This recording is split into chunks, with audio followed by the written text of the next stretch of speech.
अस्सलाम वालेकुम। उम्मीद है आप खैरियत से होंगे। आज हम एमएस एक्सेल स्टार्ट कर रहे हैं। एमएस वर्ड का एक ही टैब व्यू टैब रहता है कवर करने वाला, वो भी मैं बहुत जल्द कवर कर दूंगा। तकरीबन बाकी सारा ही कंप्लीट हो चुका हुआ है और आज हम एक्सेल की तरफ मूव कर रहे हैं और आइंदा इसी पे हम काम करते रहेंगे। सबसे पहले देखते हैं कि एक्सेल को चलाएंगे कैसे। एक्सेल चलाने के मुख्तलिफ तरीक़ाकार हैं। यहाँ पर आपके पास एक कोई आइकन हो सकता है, आप वहाँ से चला सकते हैं। बहुत सारे जो प्रोफेशनल लोग हैं जिन प्रोग्राम्स पे वो बार बार काम करते हैं, वो उन प्रोग्राम्स को यहाँ टास्क बार में रख देते हैं ताकि यहीं से चलाया जा सके, ढूंढना ना पड़े। इसका एक और फायदा भी है कि आपने प्रोग्राम ओपन करने के बाद किसी फाइल में ही जाना है लाजमन। ठीक है, तो आप अगर इस प्रोग्राम पर राइट क्लिक करते हैं तो राइट क्लिक करने से रिसेंट जो फाइल्स हैं वो आपको मिल जाएंगी। कितनी फाइल्स? रिसेंट 10 फाइल्स के नेम्स आपको यहाँ मिलेंगे कि आप इनमें से किस पर काम करना चाहते हैं। ठीक है, आपने अगर किसी एक फाइल पर बार बार काम करना होता है तो आप उसे पिन भी कर सकते हैं। मसलन ये फाइल है, इसको पिन कर दें, ये ऊपर अलग लिस्ट में आ जाएगी, ये इस लिस्ट से हटेगी नहीं। यहाँ से फाइल्स हट सकती हैं। जैसे नई फाइल ओपन करेंगे ऊपर नाम उसका आ जाएगा, नीचे वाली जो लास्ट नेम है यहाँ से खत्म हो जाएगा। जो आप पिन कर देंगे वो फाइल यहाँ से नहीं हटेगी। एक और तरीका कार भी है चलाने का। विंडो की और आर प्रेस करें, आपके पास रन का डायलॉग बॉक्स आएगा। यहाँ आप एक्सेल लिखें, एक्सेल करने के बाद लिखने के बाद इंटर प्रेस कर दें, वही काम होगा जो यहाँ क्लिक करने से होना था। आपके पास क्या हुआ जी? एक्सेल की वर्कबुक, एक्सेल का प्रोग्राम ओपन हो गया है। यहाँ कुछ ऑप्शंस हैं, ब्लैंक वर्कबुक आपने लेनी है, वेलकम टू एक्सेल है, कुछ ट्यूटोरियल्स वगैरह हैं, इस तरह की चीज़ें हैं। ये वही रिसेंट फाइल्स यहाँ खड़ी हैं जो आपको यहाँ राइट क्लिक करने से नज़र आ रही थी। ठीक हुआ। मजीद कोई फाइल ओपन करना चाहते हैं आप ओपन पे चले जाएं या यहीं से मोर वर्कबुक्स पे क्लिक कर लें, वो फाइल्स आ जाएंगे जो कि यहाँ लिस्ट में मौजूद नहीं थी। ठीक है, यहाँ से आप फोल्डर्स में जा सकती हैं। जिन फोल्डर्स में आप ज़्यादातर आते जाते रहे, जिन फोल्डर्स में आप ज़्यादा काम करते रहे, वो रिसेंट फोल्डर्स यहाँ खड़े होंगे। इसके अलावा भी कुछ चाहिए है, आप ब्राउज करके वहाँ से फाइल या फोल्डर या जो भी चीज़ चाहें ओपन कर सकते हैं। ठीक हुआ। चलें जी, एक ब्लैंक वर्कबुक ओपन करते हैं। ये ब्लैंक वर्कबुक है। वर्कबुक क्यों कह रही हैं? ये बिल्कुल ऐसे है जैसे कोई नोटबुक आपके पास होती है, बिल्कुल ब्लैंक नोटबुक। उस पर काफ़ी सारे पेजेस होते हैं, उसमें जो ब्लैंक होते हैं आपको अवेलेबल होते हैं। इस बुक में फिल वक्त आपको एक ही पेज मिल रहा है। इस वर्कबुक में आपको एक ही पेज मिल रहा है। आप जितने पेजेस लेना चाहें आप पेजेस ले सकते हैं। ठीक है, ये देखिए इन सारे पेजेस से मिलकर एक वर्कबुक बनेगी। याद रखिएगा, एक्सेल की फाइल को वर्कबुक कहा जाता है। यहाँ आपको नाम से भी जाहिर हो रहा होगा, यहाँ बुक 1 लिखा हुआ है क्योंकि हमने अभी तक इस फाइल को किसी भी नेम से सेव नहीं किया है, तो कंप्यूटर बाय डिफॉल्ट उसको बुक 1 का नाम दे रहा है। ठीक है, काफ़ी सारी चीज़ें आपको एक्सेल से मिलती जुलती नज़र आएंगी। कट कॉपी पेस्ट उसी तरह है, बोल्ड इटैलिक, बॉर्डर लगाना, background, shading, font style, size, ये सारी चीज़ें, ये अलाइनमेंट वगैरह लातादाद चीज़ें एमएस वर्ड और एक्सेल में कॉमन है, लेकिन काम का दोनों को फ़र्क है।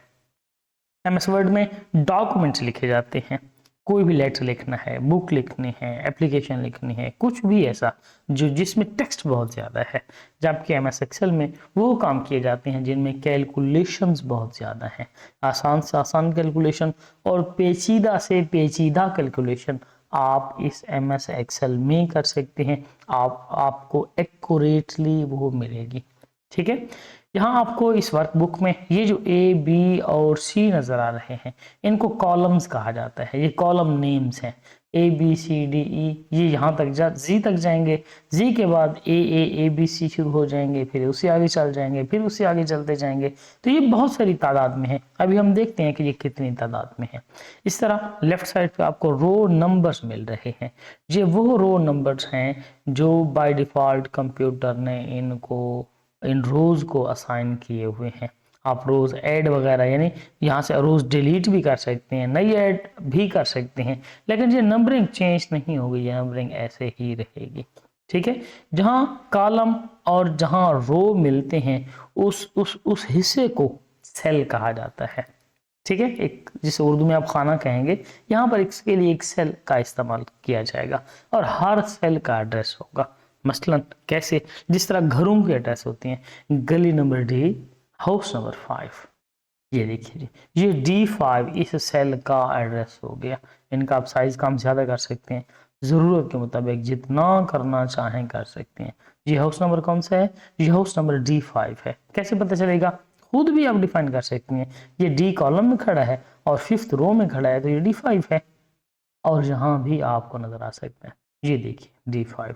इसको हम नेम बॉक्स कहते हैं कि आपका कर्सर इस वक्त जहां खड़ा है, इफेक्टिव सेल, एक्टिव सेल जो है, उस एक्टिव सेल का जो एड्रेस है, वो एड्रेस यहाँ पर आपको नजर आएगा कि इस वक्त कर्सर आपका D5 में है। यहाँ से अगर आप कहीं जाना चाहते हैं, मसलन D500 में जाना चाहते हैं, यहाँ आप क्लिक करने के बाद D500 लिखें और इंटर कर दें, आप D500 में पहुंच जाएंगे। ठीक है, नेम बॉक्स का यही भी इस्तेमाल है, मजीद भी हम देखते रहेंगे। ये सारी MS एक्सेल की विंडो है। विंडो में वही मेन मेन्यू है और वही रिबन्स हैं। चंद एक चीज़ जो अलग हैं वो ये है कि यहाँ पर नेम बॉक्स है, यहाँ पर फार्मूला बार है, यहाँ आपने जो भी लिखना होता है वो आपको यहाँ नज़र आता है। ठीक है, आप टेक्स्ट लिखेंगे आपको यही नज़र आएगी, आप फार्मूला लिखेंगे आपको यही नज़र आएगा। हम सारे काम करेंगे, आपको इंशाल्लाह सारी चीज़ें समझ आ जाएंगी किस तरीके से काम करना है।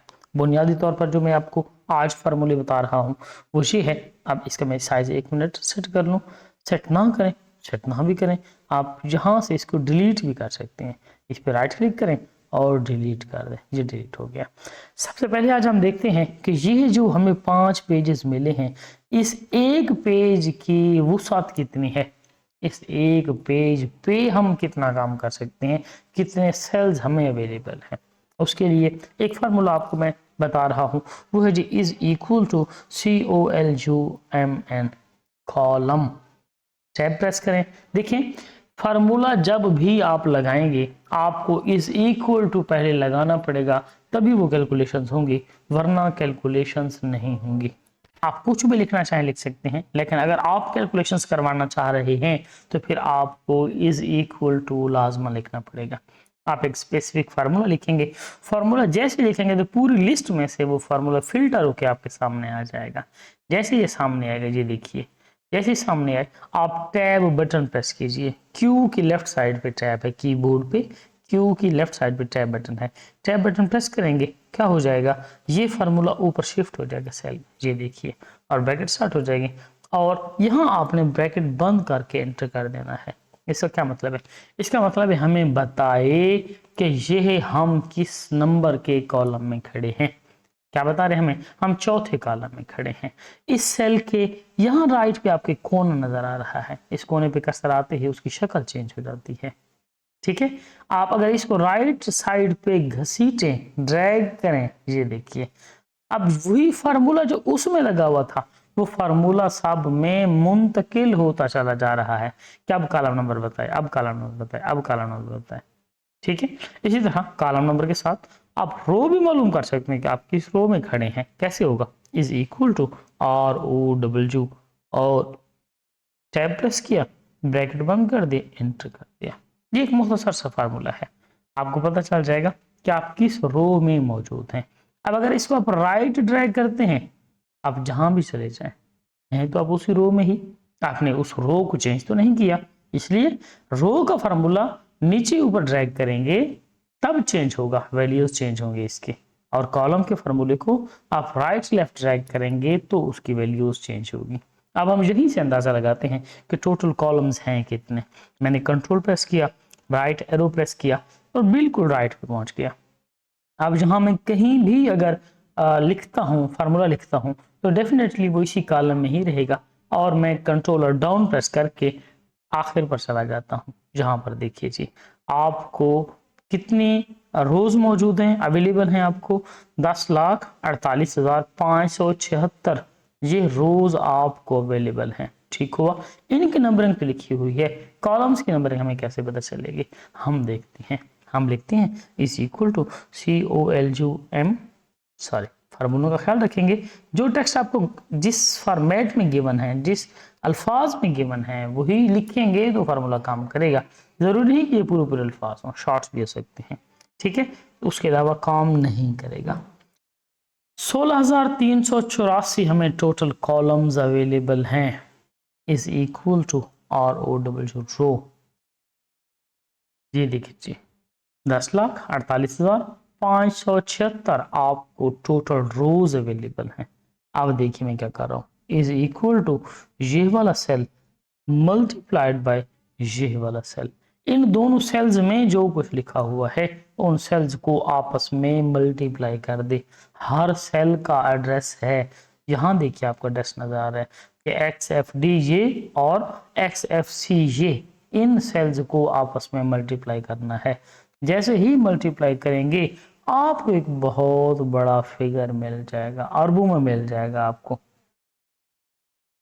समझ आ रही है बात की? ठीक है, इसका क्या मतलब है, इसका मतलब है कि आपको इस वर्क बुक के एक पेज पर इतने सेल्स अवेलेबल हैं जिनमें आप काम कर सकते हैं, और इतने सेल्स वाले जितने पेजेस आप लेना चाहें उतने पेजेस आप ले सकते हैं, और जितने पेजेस वाली जितनी वर्क बुक्स आप लेना चाहें आप ले सकते हैं। आपके लिए कोई पाबंदी नहीं है। ठीक है, ये हमें हमें वर्क स्पेस का हमारी का अंदाजा हो गया कि हमें कितनी बड़ी वर्क स्पेस दी गई है, ताकि जहां पर हम बैठकर काम कर सकें। मजीद देखते हैं, इसको मैं फिल वक्त डिलीट कर रहा हूं। ये चीजें कैसे डिलीट होंगी, मैंने कॉलम सेलेक्ट किए हैं और राइट क्लिक किया है और डिलीट कर दिया। क्या करेगा, करेगा ये कि एक्सेल उन कॉलम्स को डिलीट करके उनकी जगह राइट से जो कॉलम्स खड़े हैं उनको लेफ्ट पे ले आएगा और राइट मोस्ट पोजीशन पे नए कॉलम्स उतने ही ऐड कर देगा। ठीक है, हमारे लिए अक्सर औकात डेटा जनरेट करना प्रॉब्लम होता है, क्योंकि एक्सेल में हमने नंबर्स पे काम करना है, तो हमारे पास डेटा होगा तो हम फार्मूले से ही समझ सकेंगे। आज हम ये भी देख रहे हैं कि हम डेटा किस तरह से जनरेट करेंगे। आपके सामने मैं लिख रहा हूँ is equal to range between, ये फार्मूला लिख रहा हूँ, और मसलन आप 30 और 100 के दरमियान, ये 30 और 100 के दरमियान रैंडमली कंप्यूटर खुद फार्मूले की मदद से ये वैल्यूज लिख दे, जो दिल करे लिख दे। मैंने आपसे कहा था कि हर फार्मूले के लिए स्पेसिफिक वर्ड्स हैं, जरूरी नहीं है कि आप एग्जैक्टली और पूरे वर्ड्स लिखेंगे तो आपको फार्मूला मिलेगा। एग्जैक्टली नहीं है, स्पेसिफिक, ये मसला रैंडम है लेकिन रैंडम नहीं लिखा, सिर्फ रैंड बिटवीन लिखा है। रैंड बिटवीन फार्मूला है 30 एंड 100 और इंटर कर दिया। इसका क्या मतलब है, इसका मतलब है कि 30 और 100 के दरमियान अपनी मर्जी से सारी की सारी वैल्यूज लिख दे और ये उसने लिख दे। हमारे पास क्या हो गया, हमारे पास फार्मूला जनरेट हो गया है, हमारे पास डेटा जनरेट हो गया है, जिस पे अब हम प्रैक्टिस कर सकते हैं। कौन सी प्रैक्टिस है, हम सबसे पहले इनको जमा करते हैं कि जमा करना कैसे है। कौन सी प्रैक्टिस, ये प्रैक्टिस हम नेक्स्ट क्लासेस में करेंगे और इंशाल्लाह इसी तरीके से करते रहे जाएंगे। कौन सी प्रैक्टिस, मसलन फिल वक्त हम इसको जमा करना समझते हैं कि जमा कर दे इज इक्वल टू सम। सम का कंप्यूटर मतलब लेता है जमा कर देना। ठीक है जी, जमा कर दे, क्या जमा कर दूं, ये सारी वैल्यूज 53 जमा 66 जमा 96 जमा 98, लेकिन हमने एक एक वैल्यू करके नहीं लिखना। अगर यही लिखना था तो फिर एक्सेल पे किस लिए काम करना, फिर तो हम कैलकुलेटर पे भी कर सकते थे। इसलिए हमने इसको रेंज देनी है। एरो की मदद से मैं लेफ्ट साइड पे आया, मैंने शिफ्ट प्रेस किया और इसे कह दिया कि यहाँ से लेकर यहाँ तक जितने भी सेल्स हैं इनको जमा कर दे, और ब्रैकेट क्लोज की और एंटर कर दिया। ये देखिए, अब नीचे मुझे दोबारा फार्मूला नहीं लगाना, फिर फार्मूला ऐसे नहीं करना। यही जो एक फार्मूला लगा दिया, यहाँ मैं डबल क्लिक कर दूं, जहां जहां इसकी शेप चेंज हो जाए यहाँ डबल क्लिक कर दें, तो फिर पूरी रोज में फार्मूला अप्लाई हो जाएगा। कहां तक, जहां तक आपका बिल्कुल एडजेसेंट कॉलम में डेटा जा रहा है। अगर जहां वक्फा होता, अगर जहां दरमियान में वक्फा होता, तो ये जो मैंने अभी ट्रिक इस्तेमाल किया है, ये ट्रिक काम ना करता। क्यों? ये देखिए, मैं डबल क्लिक कर रहा हूं, नहीं जा रहा। ठीक है, क्यों नहीं जा रहा? क्योंकि इसके साथ जो कॉलम अटैच है, उस कॉलम में डेटा ही कोई मौजूद नहीं। तो क्या करेंगे, हम इसको यहां से डिलीट कर देते हैं। इस कॉलम को डेटा के साथ अटैच कर दिया। अब अगर डबल क्लिक करते हैं, अब ये फार्मूला अप्लाई हो जाएगा। कहां तक जाएगा? वहां तक जाएगा जहां तक आपका एडजेसेंट कॉलम में डेटा जा रहा है। इसी तरीके से आप रोज का टोटल भी ले सकते हैं। इज इक्वल टू सम करें, ये सम हो गया। क्या सम चाहिए? शिफ्ट से, कंट्रोल शिफ्ट से आप डायरेक्ट ऊपर भी जा सकते हैं। ये देखिए, इसका टोटल चाहिए, एंटर कर दिया। अब यहाँ आप डबल क्लिक नहीं कर सकते, जैसे फिल हैंडल, इसको फिल हैंडल कहते हैं। फिल हैंडल पे मैंने डबल क्लिक किया, ये फार्मूला नीचे अप्लाई हो गया। फिल हैंडल का काम करेंगे तो ये नीचे ही अप्लाई होना है, राइट साइड पे अप्लाई नहीं होगा। राइट साइड के लिए आपको यही फिल हैंडल से इसको ड्रैग करना पड़ेगा। ये देखिए जी, ठीक हो गया। आप यहां से इसको ड्रैग करके इस तरीके से टोटल ले सकते हैं। आपने रोज का टोटल भी ले लिया और कॉलम्स का टोटल भी ले लिया। उम्मीद है ये कुछ बुनियादी फार्मूले आपको समझ आ गए होंगे।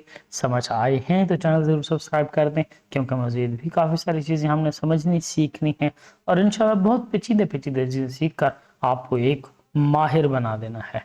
बहुत शुक्रिया आपका, बेस्ट ऑफ लक।